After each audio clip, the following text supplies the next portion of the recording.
I've nearly completed trying all the tacos recommended by the Michelin guide, and this time I visited Maizajo. This place is technically a tortilla and corn shop, which has also become a very popular taco stand. The venue is divided into two sections. On the main level, you will find the taco place and a restaurant on the upper level. But without a doubt, the main attraction is the taco place. We started as usual with a beer to get things going and went straight to the tacos and other pleasant surprises.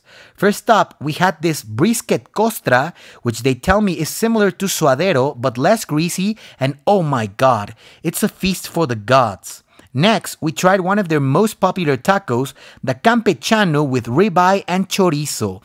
What an absolute delight, delicious and satisfying. We followed that up with a rib taco that came with something resembling French fries, and the quality of the meat and flavor was good. But surprisingly, it wasn't the tacos that impressed me the most. A very friendly staff member suggested I try the quesadilla with chicharrón prensado, which is pork rind, and the word delicious doesn't do justice. It was divine. The service was attentive and good, and I left very satisfied. The prices are on the higher side for a taco stand, but it's absolutely worth it for these tacos. Here's what I paid in Mexican pesos.